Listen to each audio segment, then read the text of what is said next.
actualité dañuy dalal suñu gan ñu koy wax Lass Badiane mu nekk président du mouvement Jëm Kanam nekk en même temps membre de la coalition Diomaye Président bi nga xam ne ñoom ñoo nekk au pouvoir actuellement tey moom lañ fas yéene wax dalal waxtaanee actualité Lass ñun ba nuyu la ñu bàyyi la nga nuyu ak suñu internet Actu 221 yi. jërëjëf Samsidine maa ngi lay nuyu maa ngi nuyu képp koo xam ne yaa ngi seetaan sur toutes les plateformes de Actu 221 di bég loolu ci dalal gi nga ma dalal. ñu ngi koy waxtaanee comme d'habitude suñu émission face à l'actualité bu ñuy def dañuy wax round up de l'actualité ba nga xam ne mooy am dans la semaine ci actualité boobu noonu ñu gis ni l'affaire Bah Diakhaté dañ ko arrêté après bi nga xam ne ci ay coow amoon na sur la sortie de Ousmane Sonko mu génn def ay déclaration jëmale ko ci premier ministre et en même temps l'ancien colonel Abdourahim Kébé d'abord ban analyse ngay def ci sortie bi avant ñuy dem ci arrestation yi. waaw déjà il faut s'en désoler parce que wax ju ñaaw moom amul place ci démocratie parce que on peut émettre ses idées faire des critiques objectives parce que boo nekkee opposition il est tout à fait normal que tu apportes des critiques objectives vis-à-vis de la gestion du régime donc loolu c'est tout à fait normal mais li ñu ci naqarlu mooy xaxar bi wax yu ñaaw yi wax yu ñàkk teggin yoo xam ne ki nga koy jëmalee benn c'est une personnalité ñaar bu weesoo personnalité ak institution bi muy incarné donc papay jàmbur la donc magu jàmbur la borom këru jàmbur la donc pour nga mën a xam am un aperçu wax jooju ni mu ñaawee rek moom ki ko wax wala ñu koy jàppale dañuy génnee turu Ousmane Sonko rek après ñu def ci seen turu waajur dinañ xam ne wax ju ñaaw baaxul. ci loolu ñu gis ni dañ ko arrêté le procureur Ousmane Sonko déposé wul plainte c'est le procureur qui s'est autosaisi ñenn ñu bëri di ñaawlu doxalin bi certes le procureur am na ci droit. waaw xam nga nit ñi au Sénégal comme j'ai l'habitude de le dire les gens sont en majorité analphabètes te ils n'ont pas cette culture générale assez large pour mën a dem lire le code de procédure pénale le code pénal pour mën a xam ni yoon di doxee le procureur de la République il a un pouvoir d'autosaisine gis nga bu ñu reyee benn bëy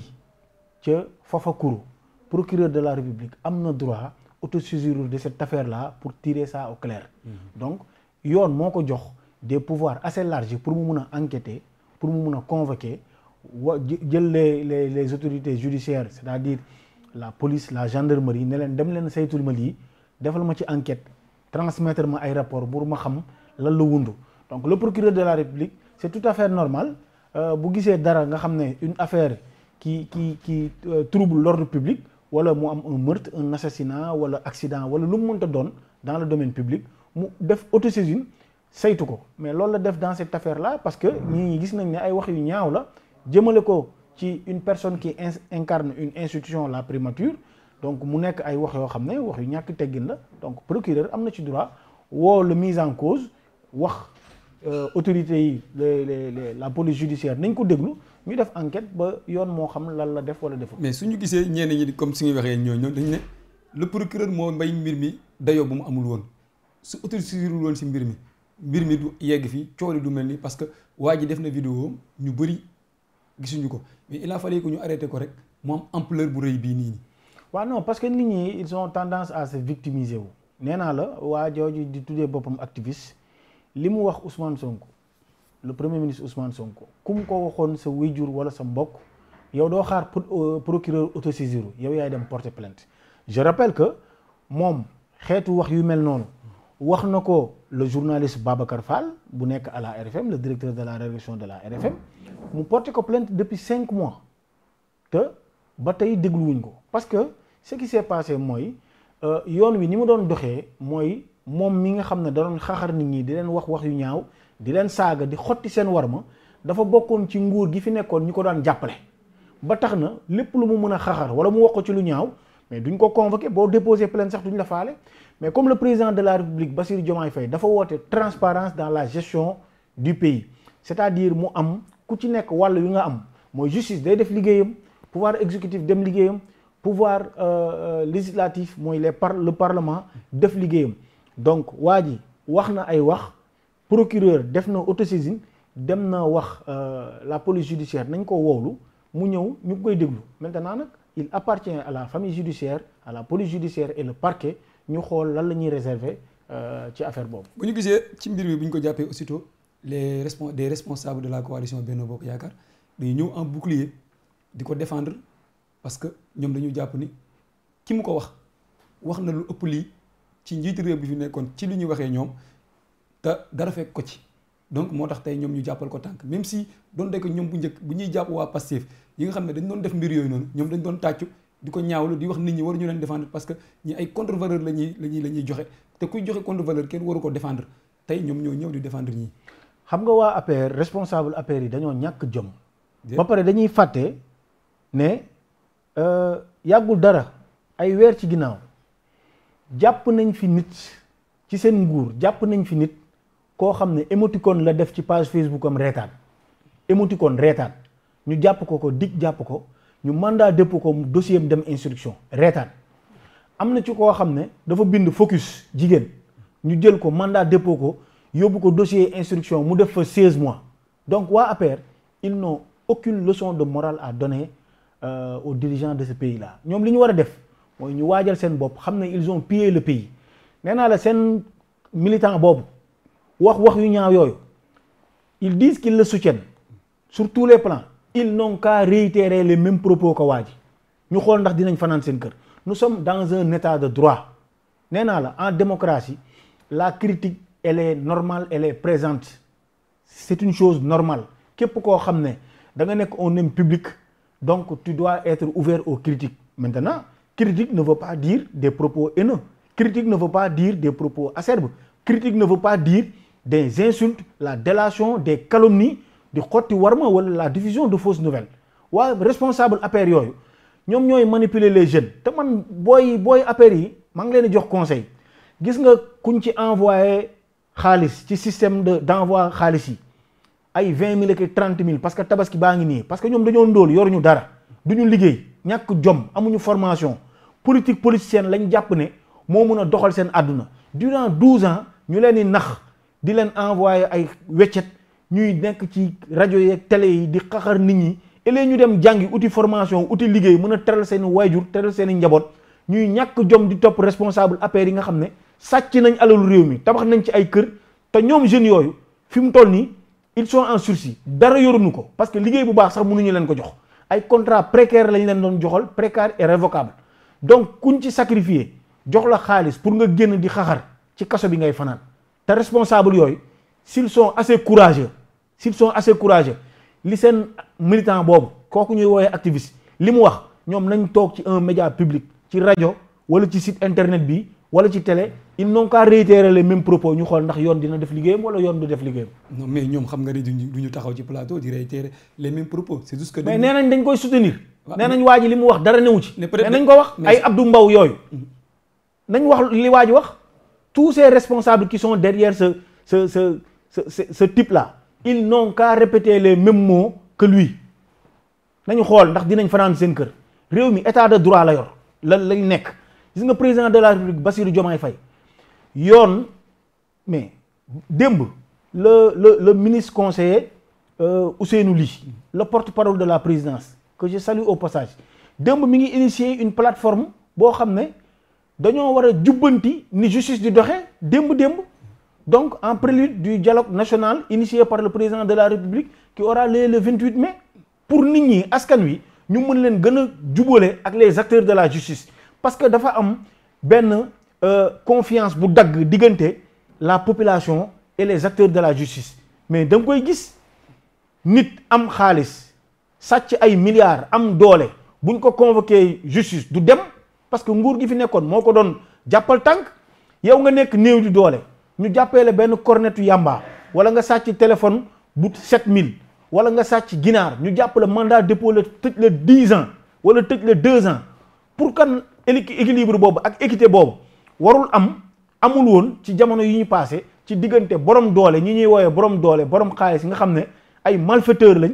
ay délinquants lañ ay criminels lañ ñoom ñooy dugal drogue bi di jaay passeport diplomatique yi di jaay foncier bi di sàcc terrain wu baadoole yi nga xam ne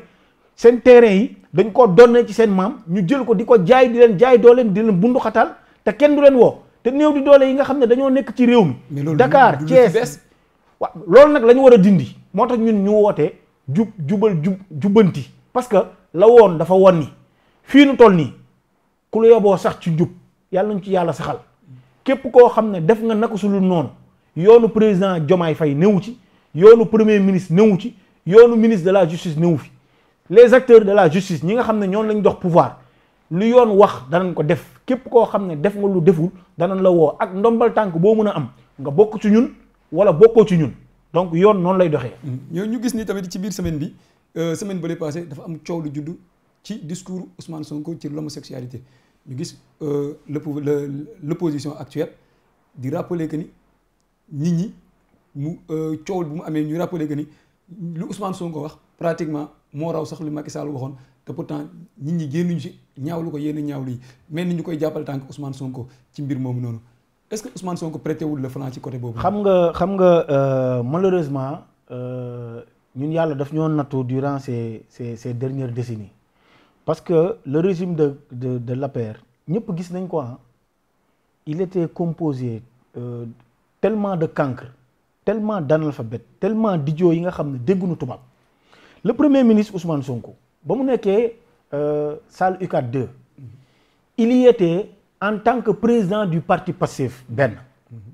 ba muy dem àndul ak aide de camp parce que il est premier ministre du Sénégal xam nga nit ñi ils ne savent pas faire la part des choses ou bien ils font du sabotage par volonté premier ministre ba muy dem di seetaani match ay militants am sax àndul ak garde corps primature àndul ak aide de camp àndul ak daray état oto boppam la jël ànd ak ay militants am dem ba muy dem UCAD 2 il était en tant que président du parti boo gisee manque d'organisation bi fa am nga xam ne parti bi moo organisé bu nekkoon primature dafa dem en tant que chef du gouvernement mais di nga gis waa GIGN di nga gis waa BIP di nga gis son aide de camp mooy militaire bi nga xam ne mooy sol tenue bu verte bi gisoo fa kenn parce que c'était une manifestation privée dans le cadre strictement politique li mu wax waa APR dañoo jàngul dégguñu tubaab dafa wax ni li mu wax le président Ousmane Sonko li mu wax dafa ne Jean-Luc Mélenchon nous sommes en accord sur certains points mais il y a d'autres points sur lesquels nous sommes en désaccord et ce ne sera pas demain la veille sur lesquels nous allons tomber d'accord sur ces points-là c'est du français mu ne mbirum le problème de l'homosexualité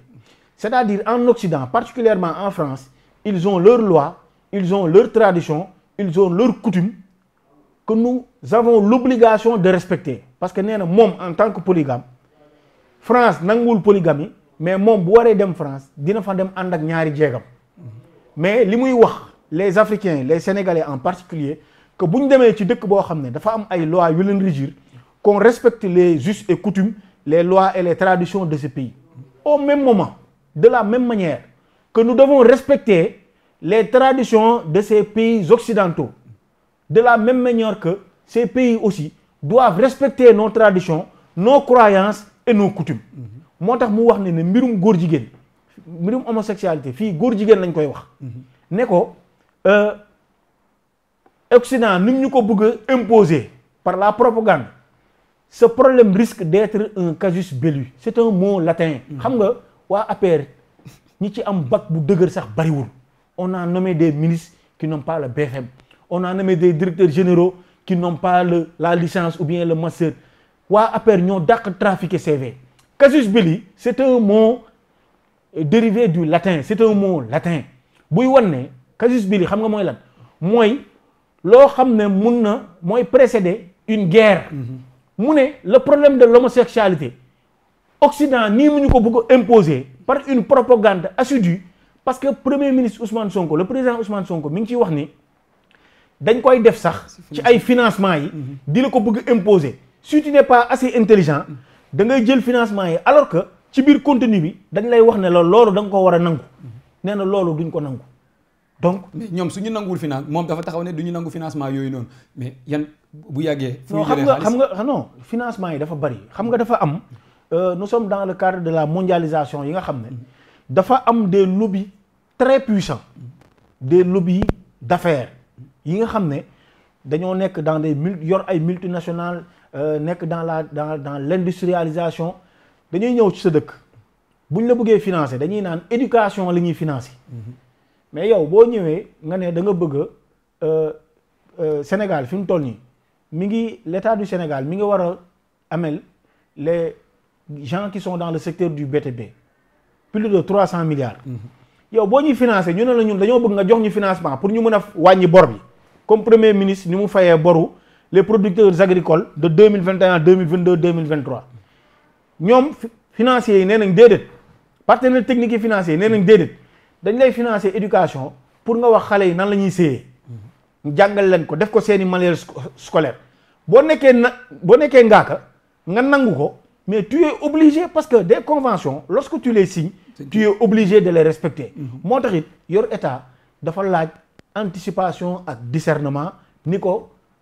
sama xarit bu baax bi Cheikh Ibrahima Ba xalifa Baye Niass ci ndukumaan di ko wax nit da ngay nekk nante luñ la tegal rek nga ñëw ni ko fooxu maanaam il faut avoir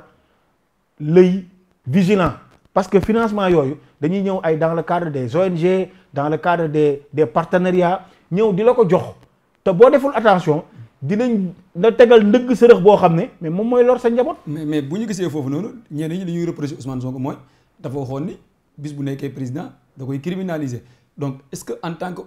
parti président Pastef bi mu nekk ci def discours am warul woon mën a réitérer les mêmes propos devant Jean-Luc Mélenchon pour lui dire que ni man de bi may nekk opposant bi en tant que parti nu mu tudd sax Pastef ñun suñu gëm-gëm mooy dañuy criminaliser homosexualité mu waxoon ko. waaw mais tu as parfaitement raison engagement bi président Ousmane Sonko jëloon. ne bés bu nekkee président de la République. dina l'une des premières mesures mooy de criminaliser l'homosexualité. yàlla dogalagul loolu. mais gars yi dañuy wax ne Sonko mooy jamaay. mais dama lay wax xam nga yàlla dogalagul loolu. Ousmane Sonko il n'est pas encore le président de la République du Sénégal. Ousmane Sonko a été nommé premier ministre du Sénégal sur décision personnelle du président de la République Bassirou Diomaye Faye. Ousmane Sonko jiitewul réew mi. mais le projet. non dama la wax ne la Ousmane Sonko jiitewul réew mi. Bassirou Diomaye Faye moo jiite réew mi. Ousmane Sonko il n'est qu'un exécutant. Parmi tant d'autres parmi les ministres et les directeurs généraux. Président de la République moo am prérogative conduire la politique de la nation. dëgg la Sénégalais yi dans leur écrasante majorité Bassirou Diomaye Faye lañ fal. sur instruction de. non dama la ne xam nga le président de la République est élu démocratiquement. par le peuple sénégalais. waaw Ousmane Sonko il n'est qu'un individu. parmi des millions d'individus yi nga xam ne ñoom ñoo fal président Diomaye Faye. donc engagement bi mu waxoon nañ bàyyi xëy na bu nekkee président de la République dina ko motale mais dans le cadre du projet nga xam ne président Bassirou Diomaye Faye moom moo koy matérialiser. moom nañ ko déglu. parce que il faut que les gens sachent faire la part des choses le président de la République encore une fois c'est Bassirou Diomaye Diakhar Faye moom des réformes dans la famille judiciaire des réformes de la justice nee naa le 28 mai dinañ ci waxtaan les greffiers les procureurs généraux les procureurs de la cour d'appel les juges d'instruction les présidents de tribunal de grande instance hors classe ak yooyu dinañ ci waxtaan ak ñoom waxtaan ak les citoyens lambda parce que jafe-jafe yi am ci wàllu justice mais Samsidine yow xam nga ne dafa bari yenn saa yi nga gis sa koñ sa dëkk ñu jàpp néew di doole toroxal ko benn Samba Boy Samba Ndioro Ndiaye benn manquant jàpp ay néew di doole jël seen alal jaay leen doole bu ñu demee ci yoon du leen jox dëgg loolu xam nga la corruption de la justice te loolu ci kàttanu yàlla day deñ il faut que ñu saafonte askan wi ak la famille judiciaire nga xam ne nit ñi magistrats yi bu ñuy àtte dañuy àtte ak seen aqulaay taala ku yoon jox dëgg ñu def ko en âme et conscience mais pas ñu nga xam ne dañ leen ni nguur gi mooy l'exécutif mooy nekk seen ginnaaw di leen instrumentaliser parce que tamit je rappelle que dans la famille judiciaire nous avons des magistrats honnêtes dignes kii ñi nga xam ne kenn mënu leen instrumentaliser nguur gi fi nekkoon durant 12 ans def nañ lu nekk am na ci ñoo xam ne ils ont fait l'objet de sanctions yóbbu leen ci àll bi parce que lan ils avaient décidé de dire non à ce régime corrompu là donc président de la République Bassirou Diomaye Faye ak son chef du gouvernement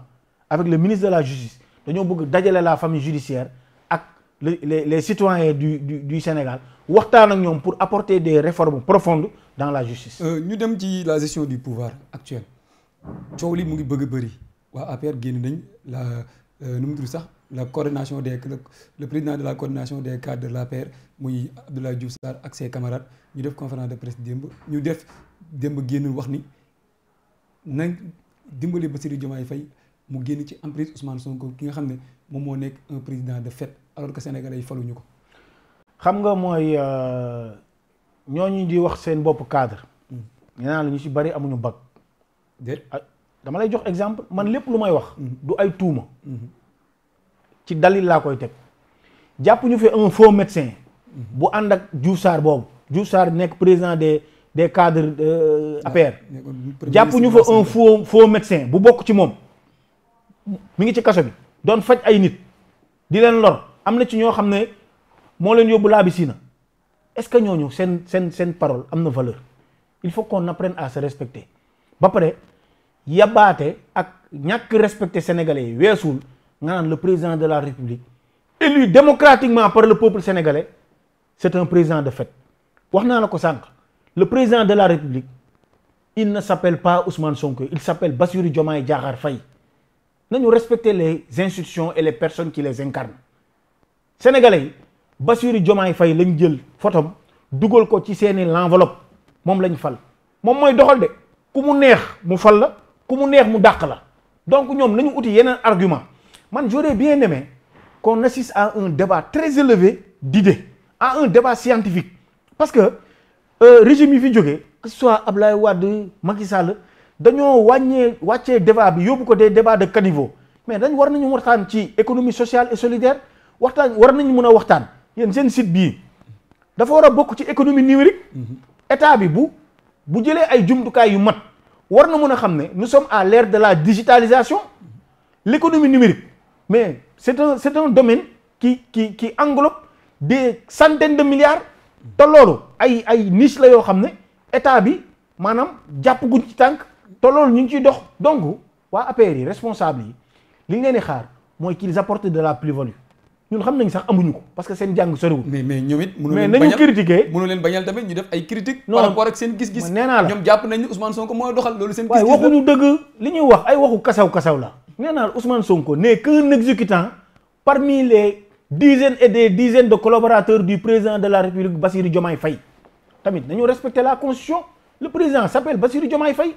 le premier ministre s'appelle Ousmane Sonko xam nga. mais il peut y avoir la constitution et la pratique ndax gars yi ay jamono li ñuy wax amul gis nga conseil des ministres amoon ay jamono li gars yi doon wax ne pratiquement que ni am na ñu nga xam ne bu ñu followee c'est grâce à la première dame. waaw non loolu xam nga ñoom dañoo tàmm pratique yooyu. parce que am na ci seeni ñoñ ñoo xam ne dañ doon wax ne première dame moo tax ñu falu. ñii ne diw moo tax ñu falu. gis nga nguur gii président de la république jiite Bassirou Diomaye Faye. premier ministre Ousmane Sonko nekk chef du gouvernement Ousmane Sonko mënut a fal kenn mënul fal kenn nomination yi c'est par décret xam nga Ousmane Sonko kan la mën a fal les membres de son cabinet à la primature képp koo gis ñu fal ko en conseil des ministres c'est par décret du président de la république effectivement Bassirou Diomaye Faye donc nañ bàyyi seen waxu caaxaan yi il faut qu'on apprenne à respecter la sacralité du président de la république la sacralité de la plus haute institution de ce pays-là donc président de la république nee naa la mooy fal ku ko neex nu mu ko neexee ak fal la ko neexee kenn mënul instrumentaliser président wala nga def lobbying wala nga ne xaritam nga parce que le président de la république il n'est l'avocat d'aucune obédience il représente la nation et c'est déjà acheté président de la république bañ na ko mais bureau politique passif génn na ci mais loolu musul am ci réew mi donc loolu sénégalais dañ ko war a tàccu xam ne kii day gérer état président Ousmane Sonko mi nga xam ne moom mooy président parti bi moom mooy def politique président de la république il gère les affaires de l'état donc waa APR yi nañu jéem a ut yeneen argument te ñu waajal seen bagage parce que rapport fonds force Covid-19 bi Diouf Sarr boobu di wax il était ministre de la santé scandale financier moo fa am jël ay centaines de millions jox ko ay Samba Ndorondaay yoo xam ne ay agence de voyage lañ yor ñuy jaay ay kits sanitaires rapport baa ngi fi de. mais moom dañ épinglé wuñ ko personnellement. mais xam nga nit ñi dañoo xamul rapport ni muy demee. c'est effectivement même ba léegi même ci kii auditionné wuñ ko. waaw dama la ne xam nga rapport bu nekkee rapport de la Cour des comptes ñi muy épinglé mooy ñi nga xam ne principalement mooy les DAGE. effectivement xoolal 10 personnes yuy procureur jël seen dossier ay DAGE kese lañ mais nit ñi li ñu xamul mooy DAGE mënul jël benn décision sans l'aval du ministre sans l'aval du ministre de son autorité. Donc ñoom ils vont être les ministres là ay Diouf Sarr ak ay kaña yooyu ils vont être poursuivis pour complicité de détournement de deniers publics ñoom nañu waajal seen système de défense parce que gis nga alalu réew mi képp ku ko sàccoon di nga ko goqi parce que ñun jafe-jafe yi sénégalais yi di dund lañ bëgg saafara te xaalis bi balaa ñu koo jéggaane ay bitim réew xaalis bi nga xam ne ay Samba Ndorondaay sàcc nañ ko moom la ñuy récupérer dugal ko ci huile raffinée huile de palme raffinée bi dugal ko ci riz non parfumé bi dugal ko ci rizu mbay mi dugal ko ci l'emploi des jeunes dugal ko dans la promotion des petites et moyennes entreprises dugal ko ci agriculture bi gisoo ko ren. non yi dañ si ñëw ci agriculture mais bu ñu ñëwee si biir loolu rapport yi ngay wax Cour des comptes génnee na OFNAC génnee na mais pourquoi la présidence bi nga xam ne IGE fa la non IGE dina génnee ay rapport mais ñoom te loolu président délai instruction yi mu joxoon ak délai yi mu joxoon passé na. non moo tax it may lancer. et que moom rek moo mën a génnee rapport IGE. donc le président lu muy xaar IGE président la mu waroon def na ko. c'est-à-dire mooy taxaw na devant le monde entier mu ne j'ai donné des instructions fermes à tous les corps de contrôle yi nga xam ne seen rapport pare na nañ ko publier. mais moom IGE si moom la dépendre. waaw non xam nga IGE rapport am dañ koy déclassifier par décret. moom rek moo mën a jël décret rapport bi génn. Diomaye rek moo président Diomaye rek moo mën a jël décret rapport IGE génn. rapport yi li ñu war a xam ci rapport IGE mooy c'est destiné exclusivement au président de la République. waaw après moom mu décider. waaw léegi li ñu war a def mooy rapport IGE président bu ko jotee dana ko bu amee ay rëq-rëq ñoo xam ne def nañ ko danañ ko jox le parquet. ñu apporter ci ouvrir ci une information judiciaire nit ñi bu ñu yàkkamti de. non mais moom le fait que nit ñi di yàkkamti mooy. délai bi ñu joxoon Sénégalais rapport délai bi dafa passé. non bokkul xam nga rapportu Cour des comptes yi rapportu OFNAC yi bokkul ak rapportu IGE yi. effectivement rapportu IGE yi dafa am yoon wu ñuy jaar dem palais présenter ko le président de la République. fi mu toll nii je pense que le président de la République avec son agenda surbooké donc dina mën a ut benn tranche boo xam ne. waa IGE dinañ ko ñëw jox see rapport képp koo xam ne def nga ci naka sudul noonu jaay nga suufu réew mi yaa ngi dégg jël nga suufu ngor nga xam ne ay baadoolo ñoo ko moom nga ñëw exproprier leen jël ko tabax ci ay immeuble wala nga may ko say coro wala nga jaay ko da nga ko goxi parce que alalu Sénégal dañ koy delloo Sénégalais yi. mais moom tudd nañ ko sax si suufu ngor googu noonu Bah Diakhaté bi muy tudd daf ko tudd ne amoon na ci terrain en 2008. mujj ko jaay Cheikh Diba et cetera d'après les accusations. waaw moom li mu wax comme moom mi ngi dig moom na ci apporter ay éclaircissement man loolu xaw mu ci dara. ñu jàll ci beneen poñ mu nekk li ñuy wax naan les nominations au sein du conseil des ministres nomination yi assemblée nationale li ñuy wax sax avant assemblée nationale bi ñuy jëm le président le 1er juin le premier ministre Ousmane Sonko war na dem def déclaration de politique générale am ci déclaration de politique générale boobu noonu. nit ñi ñu ngi xaar que ni mun na am à ce que les députés de l'APR def seen motion de censure le député Abbas Fall mu ngi génne di alerter en même temps menacé nañ ba pare muy wax ne le régime en place bu ñu yaakaaree tamit ñoom bu ñu ñëwee les ministres duñ leen may dara. waaw mais xam nga loolu c'est dans l'ordre normal des choses même en France bi ma jógee donc à chaque fois Elisabeth Borne je pense que 2 à 3 fois dem na devant le Parlement. ñu def motion de censure pour jéem a daaneel gouvernement Édouard Philippe tous les premiers ministres qui se sont succédés durant ces dernières décennies en France saa bu ñu demee parlement donc opposition bi dañuy déposer une motion de censure avec l'extrême droite avec les écologistes avec la droite républicaine pour jéem koo daaneel loolu je pense que loolu c'est l'essence même de la démocratie donc premier ministre Ousmane Sonko ne moo tax ma ne la waa APR dañoo yàkkamti parce que pour ñu xam orientation yu ko président de la République Bassirou Diomaye Faye jox fan la mu war a yóbbu réew mi durant les 5 prochaines années mais il faut nga déglu sa déclaration de politique générale pour mun a xam dans tous les domaines d'activité sur lesquels repose notre économie fan la gouvernement bi war a dem fan la jëlee xaalis fan la koy nattee nan la koy def ak naka nan la koy def mais fi mu toll nii ñu ngi nekk di xaar xamuñu sax fii gouvernement bi dem. Maintenant bu ñu demee assemblée c'est la chambre par essence de la contradiction. bu ñu demee dinañ fa fekk ay députés passifs ay députés groupe parlementaire Yewwi dinañ fekk ay président commission ay députés APR Benno ak ñeneen ñoo xam ne ci ay députés PDS bu ñu demee waa APR li ñu mën nañ ko def parce que ci démocratie la bokk ñun li ñu mën dinañ ko def suñuy député PDS ak député APR am na ay député APR ak Benno Bokk Yaakaar yoo xam ne ñoom dañoo d'accord sur la politique du gouvernement dirigé par le premier ministre Ousmane Sonko te bu ñu fa demee assemblée di nga xam ne dafa am ñoo xam ne dañuy saboter am na ci ñoo xam ne ay députés yu bokk Benno ils n'agissent que pour l'intérêt supérieur de la nation. mais est-ce que ci di am nga yaakaar que ni vu la réaction des députés bi ñu amoon dem rencontrer le président de la République ne ko bul tas assemblée nationale parce que dañoo leb et cetera députés yooyu noonu dinañ xalaat di def motion de censure ju xam ne nag bis nga ko defee au mois de septembre le président peut dissoudre l'assemblée nationale qu'est-ce que kuy ragal ne buñ ma dissoudre dama am ay bor dem seeti président bi fi nekkoon est-ce que di nga xalaat def motion de censure. waaw xam nga moom laa lay wax sànq lorsque je parlais de la non formation des gens de l'APR gis nga nit booy politique du métier nit da nga war a am formation fas jom am liggéey politique ça doit être une passion ça doit être un don de soi pour la patrie politique da nga ko war a def pour l'intérêt supérieur de la nation politique waroo ko def parce que da nga cee yaakaar dépense wala da nga cee yaakaar loo xam da nga ko yóbbu sa kër parce que boo ko amul wala boo bëggee sax ci avantage yi di nga fen di nga jëw di nga def diffusion de fausses nouvelles di nga xaxar di nga wax lu sa yoon newul di nga triant di nga wuruj te loolu du yëfi nit ku baax donc muy député yooyu nañu uti liggéey député bu ñu la ko joxee c'est pour servir la nation tu es le représentant du peuple donc bu ñu fa demee nañu def seen liggéey assemblée bi bu ñu ko waree dissoudre dañ koy dissoudre ñu dem ay des élections à d'autres élections législatives peuple sénégalais tànn ay députés de qualité parce que députés yi ñu am assemblée am na ci ñoo xam ne bu ñu waxee nga xeeb leen parce que ils n'ont que l'insulte à la bouche du ñu wax lu baax député yoo xam ne depuis 2022 depuis 2012 boo leen déggee assemblée saaga lañ fa nekkee ak wax ju ñaaw te député da nga war a wax jafe-jafe yi nga xam ne moo nekk sa gox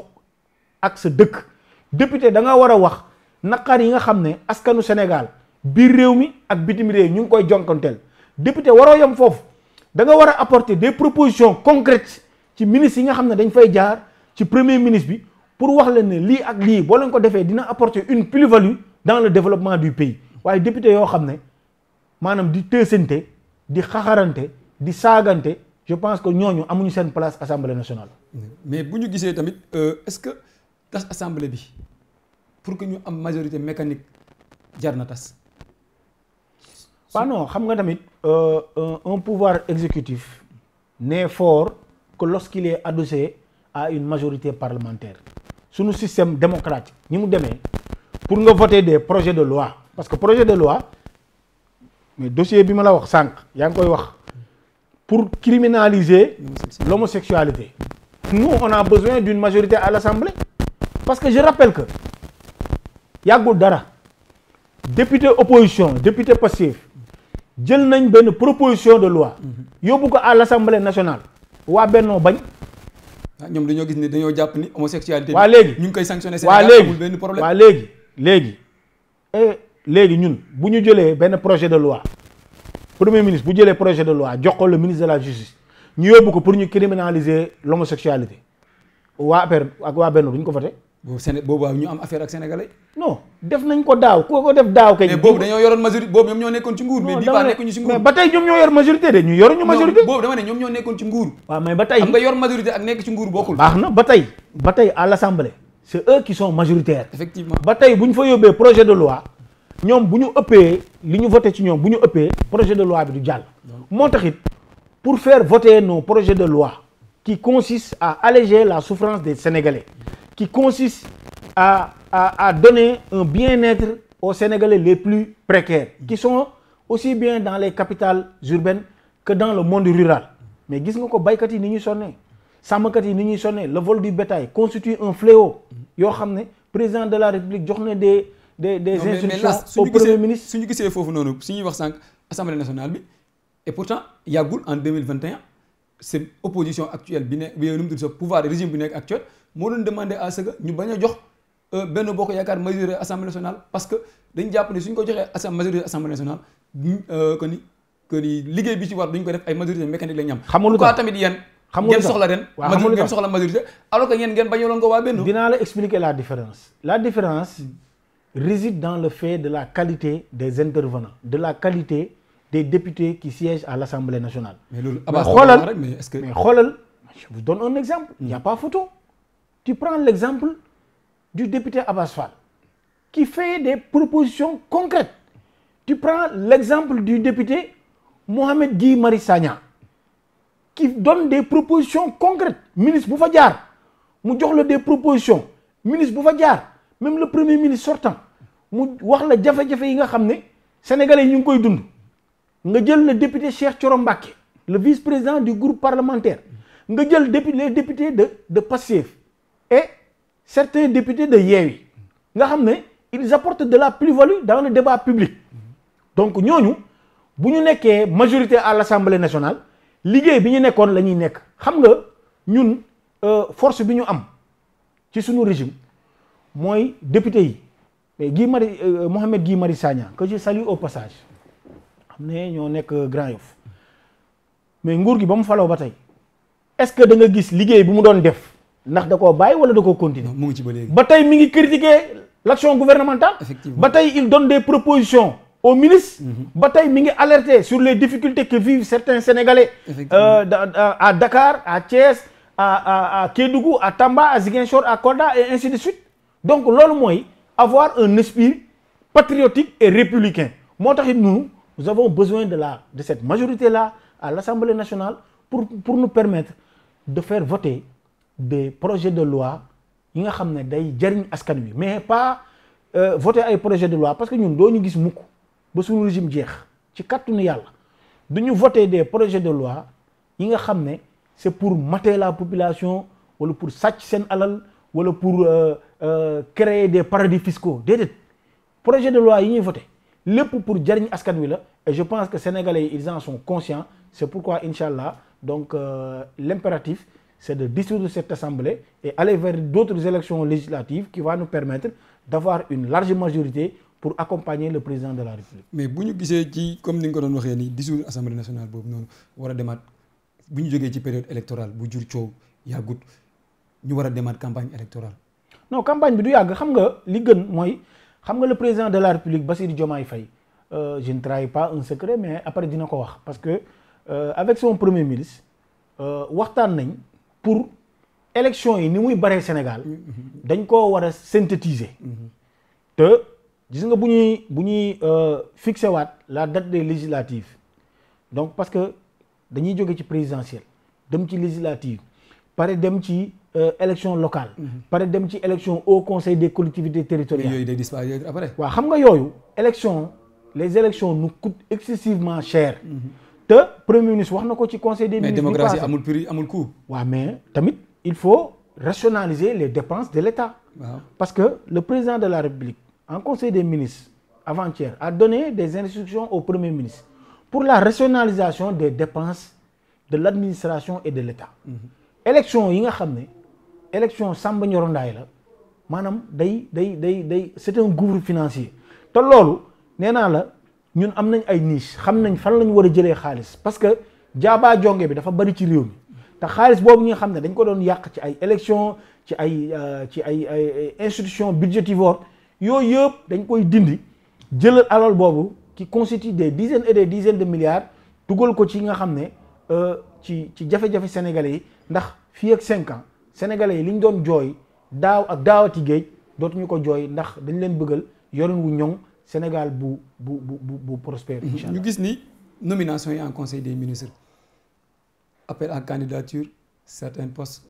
ba jusqu'à présent gisaguñu appel à candidature lan mooy problème bi. non problème amu ci xam nga nit ñi man j'ai l'impression que Sénégal il faut qu'on fasse des assises de l'éducation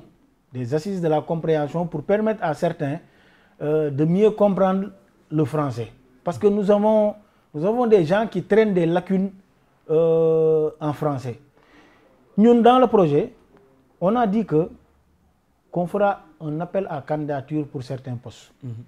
waaw léegi li may laaj sénégalais yi mooy le président de la République a prêté serment le 2 avril. def son premier discours le 3 avril. aussitôt après il nomme le premier ministre qui forme son gouvernement. waaw léegi les directeurs généraux ñenn ñoo ko yoroon c'est pas des gens de l'APR et de Benno. Effectivement. man je suis du secteur privé man chef d'entreprise là. Dans le privé lorsqu'on fait appel à candidature avec les multinationales avec certaines boîtes privées mun na def ba 8 mois ba 11 mois waaye léegi ñoom dañoo bëgg ñu bàyyi fa directeurs généraux yi yu APR yi ak Benno yi nga xam ne dañoo sàcc alal réew mi dañoo piller nos ressources ñu bàyyi leen fi ñu dem ci parce que il faut déjà un cadre légal. parce que appel à candidature bi c'est une volonté. mais il faut que ñu harmoniser ko ñu légiférer ko avec un cadre légal. def ko ci loi bi léegi bu ñu ko defee ñu mën a lancer les appels à candidature ça va durer au moins 8 mois léegi durant ces 8 mois là ces directeurs généraux prédateurs fonciers et financiers ñooñu la ñuy bàyyi ñu continuer doxal duñ ko def sénégalais yi dañ ñoo yónni yàkkamti ñu nous allons prendre des mesures urgentes visant à améliorer les conditions de vie de nos concitoyens c'est pourquoi d'ailleurs le président de la République a dégommé certains directeurs généraux qui ñi nga xam ne dañ doon sàcc alal réew mi. mais ñu wax ak sénégalais yi. waaw mais la communication man nag Samsidine man dama xam samay limites. man je suis pas le conseiller du président de la République encore moins celui du premier ministre man awma benn ndombal tànk ci présidence ci gouvernement bi wala ci benn direction donc man je parle en tant que militant en tant que responsable. communication gouvernementale ñi ko war a def dinañ ko def. communication au sein de la présidence je félicite encore mon frère Ousseynou Ly qui est un jeune promu par le président de la République sama morom la 35 ans porte-parole de la présidence mais loolu sénégalais yi dañ cee bëgg parce que loolu c'est valoriser les compétences de la jeunesse sénégalaise donc ñooñu ku ci nekk sa wàll li nga ci war a wax di nga ko ci wax man fi may yem mooy en tant que avis d'un militant et d'un responsable de la mouvance présidentielle et je pense que dinañ ci jël ay jéego ba lépp lu ci war a wax. dinañ ko ci mais c'est loolu boo gisee may wax loolu parce que dañu jaay transparence et que bu ñuy wax transparence suñu jël ay yenn décisions yi nga xam ne sénégalais yi peut-être ñu ngi poser question li gën mooy ñu wax ak sénégalais yi ne leen. waaw non loolu tu as parfaitement raison. et je pense que y a quand même des aspects de la communication qu'il faudrait améliorer waaye nag nañu xam ne nguur gu bees donc mënoo ñëw rek ngardaajoo yëpp mënoo ñëw rek maîtriser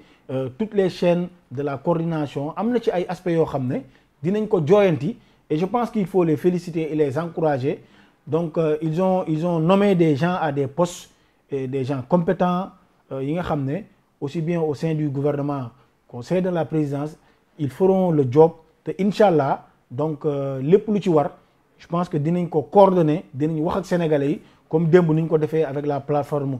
jubbanti dinañ initier waat d'autres rencontres d'autres stratégies pour mieux communiquer avec le peuple sénégalais. mais ci nomination yooyu noonu est-ce que les critiques yi ngay dégg certains sont objectifs ou subjectifs par rapport ak yenn personnalités yi nga xam ne nommé nañ leen boo gisee ñu ne Dame Mbodj les gens apportent des critiques concernant la nomination de Dame Mbodj Aïda Mbodj Habib Sy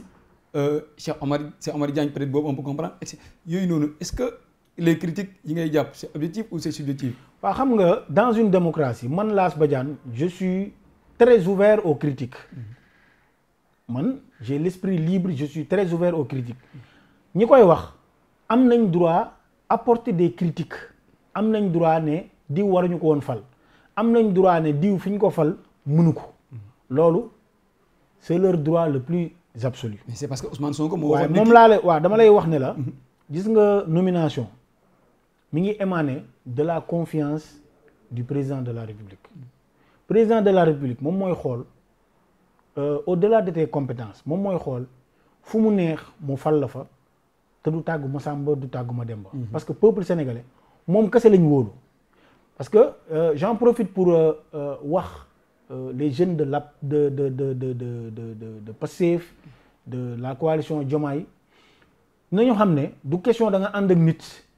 ànd ak moom xeex ànd ak moom manifester ànd ak moom wax def ci ay sacrifice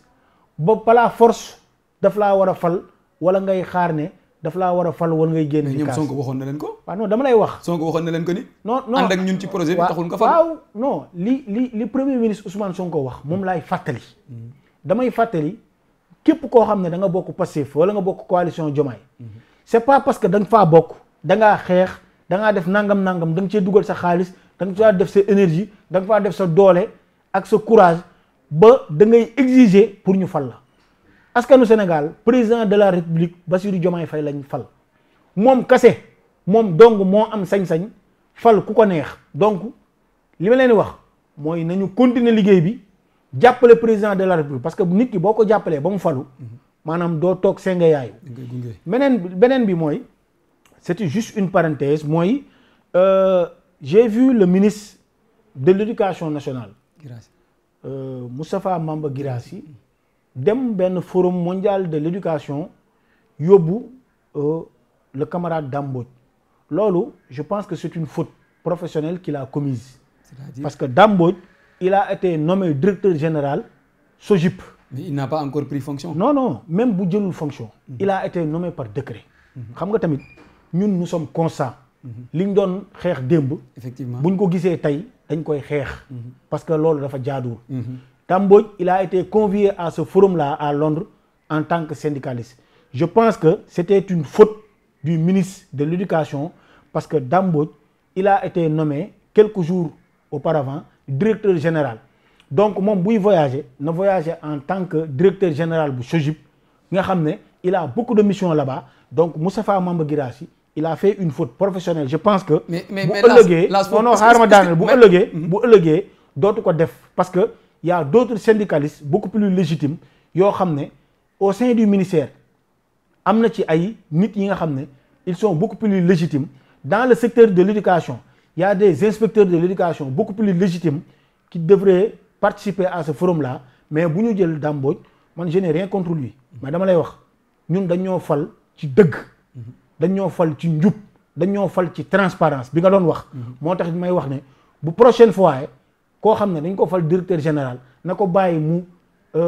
occupé wu de ses missions moom mi nga xam ne ministère de l'éducation la géré ñi nga xam ne ñoo nekk ci département am buy voyager na la ñu. mais est-ce que yow nekkul da nga nekk di aller en vite en besoin par rapport ak namit boobu noonu ndax Dame Mbodj presque jëlagul nu mu tudd sax conseil d'administration SOGIP installé gu ko nu mu tudd defagul passation de service et jusqu'à présent tamit démissionné wul ci nu mu tudd poste syndicaliste bi nga xam ne moom la nekk mooy CUSEMS authentique boobu noonu ce qui veut dire que ni officiellement c'est juste nommé nañ ko par décret il est officiellement nommé mais jëlagul ay fonctions est-ce que du peut-être looloo tax mu yóbbu ko. waaw moo tax ma ne la ministre de l'éducation dafa juum njuumte nag du wees nit day juum Dame Mbodj il a été nommé par décret. effectivement présidentiel c'est décret officiel. moo ëpp doole ay passation de service moo ëpp doole ay. joxante lenge ay installation conseil d'administration. décret bu ñu la ko xasee ba fal officiellement tu es le directeur. xam nga passation bi peut-être. ce sont des détails formalité administrative xam nga passation bi pour lan la. mooy dossier de passation bi. nga jox ma dossier yi fi nekk. jox ma dossier yi. mooy à partir de jour bi nga defee passation bi. jour boobu lañ lay nattal pour sa salaire. waaw parce que bu ñu la xasee fal décret. fii ak jëla defagoo passation. sa salaire mënuñu koo compter. donc bu ñu la falee décret moo féetee kaw. décret moo féetee kaw. effectivement mais loolu c'était juste une parenthèse nee naa la ministre bi li mu def xam na ne dafa juum. donc moom ak ay ñoñam nañu éviter ces erreurs élémentaires là. beneen yoon bu ñuy dem nañu jël ñi bokk seeni département. bu nekkee anglais am na ñu nekk ministère de l'éducation ñu dégg anglais ñoo xam ne mën nañ leen yóbbu. effectivement je pense que loolu c'était juste une parenthèse. ñu dem ci suñu dernier point bi muy la campagne agricole ñu gis ni am na ay coow yu juddu concernant la subvention de l'engrais les prix et cetera ñu ngi wax ne état dugal na ci xaalis bu bëri moo tax ren engrais bi wàññeeku opposants yi ak ñenn ñi génn ne du loolu c'est parce que prix bi moo wàññeeku au niveau international de telle sorte que ni moo tax prix yi yomb et même ñeneen ñu ngi critiqué ne daaw téeméer lañ ko doon jaayee ren tamit téeméer lañ ko jaayee même si état def na différence mooy maye na 35 000 tonnes ñiy wax ni prix bi foofu noonu gars yi yéen da ngeen a nekk di def manipulation par rapport ak prix bi. waaw xam nga ndeysaan Sénégal ñu ci bari ñi nga xam ne dañuy wax li ñuy wax dañ cee xamul dara ba pare duñu ay acteurs yi nga xam ne ci domaine bi la ñuy wax yow dégg nga président producteurs yi moom moo wax ni li gouvernement bi nga xam ne Ousmane Sonko moo ko jiite lim leen defal ren musuñu ko am dégg nga ko wala déggoo. dégg nañ ko waaw. bu nekkoon ñun dañuy def dans la manipulation producteurs agricoles yi ñetti at 2021 2022 2023 état bi ameloon na leen 41 milliards dëgg loolu dëgg. dëgg la premier ministre Ousmane Sonko diggee gi mu diggee woon ne dina nañ ko fay nañ leen ko dëgg loolu dëgg donc xam nga li am solo mooy loo diggee def ko gis nga relation de confiance bi nga xam ne moo ñàkkoon diggante les producteurs agricoles les entrepreneurs du BTP les industriels les commerçants waa UNACOIS waa CEDES xam ne président Babacar Diop conseil des entreprises du Sénégal entrepreneurs yooyu ñi nga xam ne ñoo gérer les PME et PMI relation de confiance bi daggoon seen diggante ak gouvernement bi moom le premier ministre sous les instructions du président de la République moom la bëgg a tiisewaat xam nga lu tax parce que bu ñuy dem campagne ñu amel la producteurs semenciers yi les producteurs agricoles ñu amel la 41 milliards fan ngay demaatee ci banque pour lépp doo ko def donc état bi volonté dafa am volonté képp koo xam ne amel nañ la xaalis ñu fay la nee naa la sànq secteur BTP bi mi ngi toll ci lu ëpp 300 milliards dinañ leen ko fay de manière graduelle état dafa bëgg képp koo xam ne liggéeyal nga ko mu yëkkati fay la état waxul ne day fay lépp de d'un seul coup déedéet parce que ñun lépp lu ñuy diggee dañuy xool gafaga réew mi ndax attan na ko ñu di ko def maintenant facilité yi nga xam ne dañ koo defal baykat yi ñoom seen wàllu bopp ñoom ñoo wax ñii di wax ñi mosuñoo bay xamuñu luy bay dëkk taax yi lañ nekkuñu dans le monde rural xamuñu sax maanaam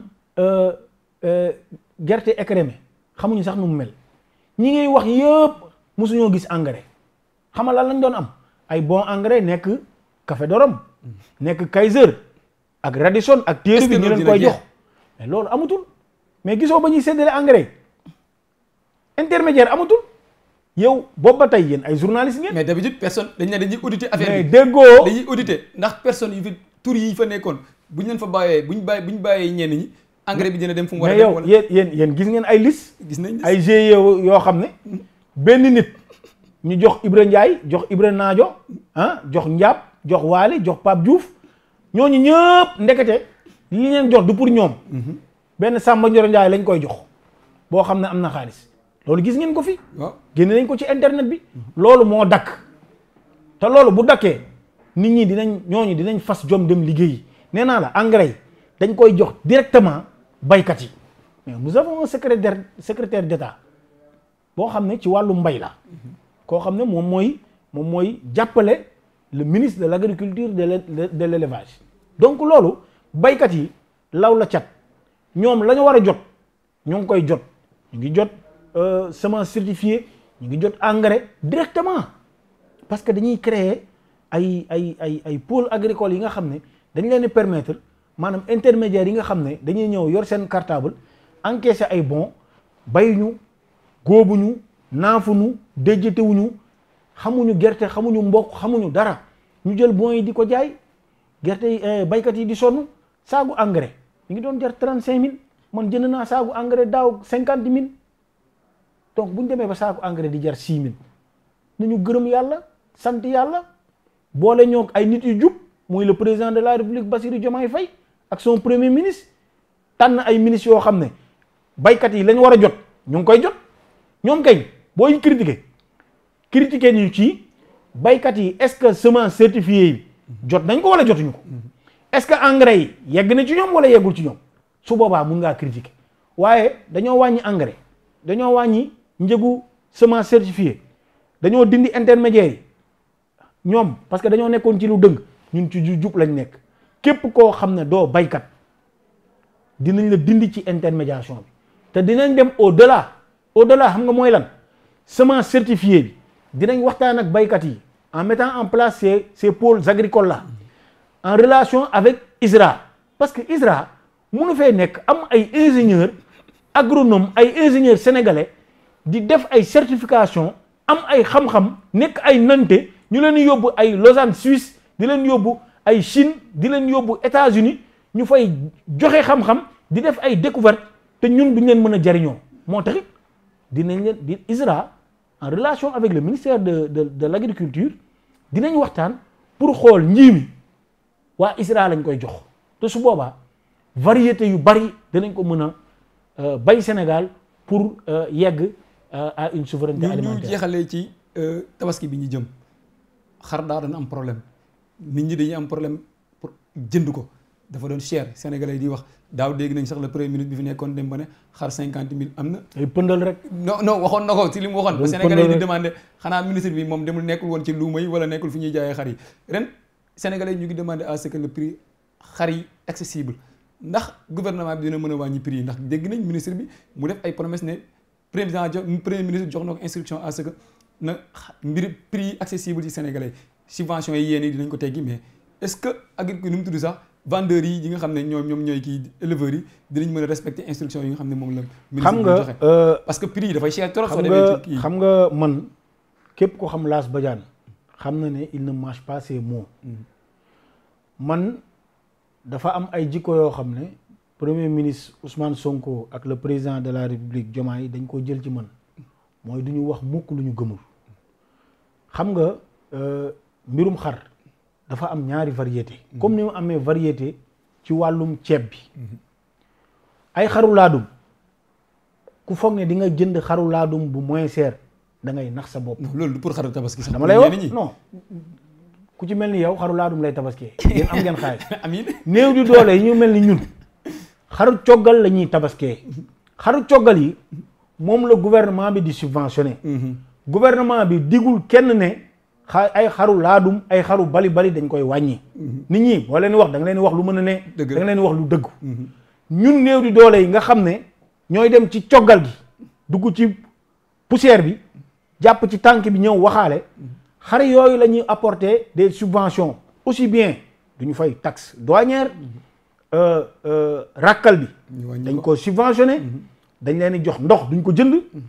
courant bi daral point de vente yu ci nekk dañ leen di jox courant bu doy dañ leen di jox sécurité man dama daan jaay xar 2 voies camp pénal donc xam naa jafe-jafe yi nekk ci jaay xar da nga koy dem jëli Mali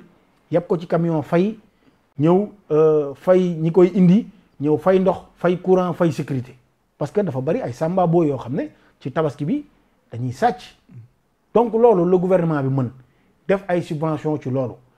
maintenant ñu ngi waxtaan ak ñi nga xam ne éleveurs yi nga xam ne dañoo jóge Mali ak Mauritanie état bi dina yëkkatiwaat beneen koppar jox leen ko ngir ak éleveurs sénégalais yi ak maa ngi seetaan Ismaïla Sow président des jeunes éleveurs moom nee na gouvernement bi mi ngi waxtaan ak ñoom pour apporter des subventions pour prix xar yi mën a wàññeeku. mais pratiquement chaque année dañ ko daan def mais ñoom dañ ko. non bokkul déedéet bokkul bokkul comme ki fi jógee premier ministre bi. li ma doon wax ay xaru 50 000 di pëndal. te moom milliardaire la moom musul jënd xaru 50 000 xamul dara la donc ñun ñi nga xam ne ay néew di doole lañ gis nga le ministre de l'agriculture dugg na dem na ba Mali. xooli xar yi. donc xar yi dinañ ñëw premier ministre wax na jox na ay instructions danañ ci def kéem suñu kàttan. ba sénégalais yi nga xam ne dañoo néew doole dañoo bëgg xaru tabaski donc dinañ ko mën a am ci njëg bu jaadu waaye waxuñu kenn ni xaru VIP xaru bali wala xaru laadum gouvernement bi dina ko wàññi loolu liggéeyuñ ko. pratiquement temps bi ñu jagleeloon jeex na ñu wax lan mooy nekk le message ak le dernier mot bi ngay tàggatoo. waa jërëjëf di bëgg loolu ci dalal gi nga ma dal di sant bu baax di wax sénégalais yi nañu gën a yokk seen yaakaar ak yokk seen ñaan ci nguur gi fi nekk muy son excellence le président de la république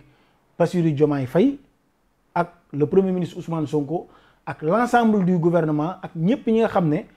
fal nañ leen ci direction nationale yi donc parce que réew mi dañ koo bëgg soppi positivement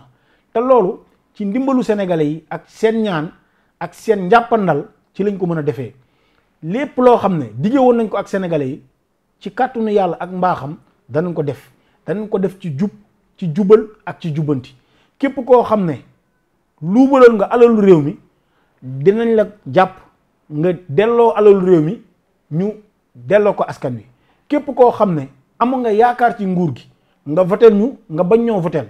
parce que le président de la République il est le président de tous les Sénégalais donc fépp foo xam ne Sénégalais nekk nga fa ci biir réew bi ak bitim réew moom ndimbalam dana yegg ci yow ndimbali gouvernement bi dana yegg ci yow ba jafe-jafe yépp yoo mën a am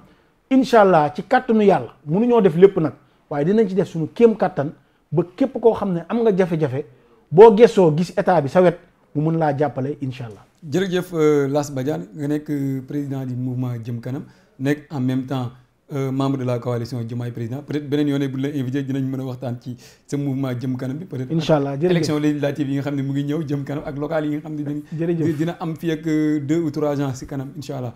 téléspectateurs et internautes Actu 221 yi tey lii la leen indiloon seen émission face à l'actualité ñu leen jox rendez-vous incha allah beneen yoon.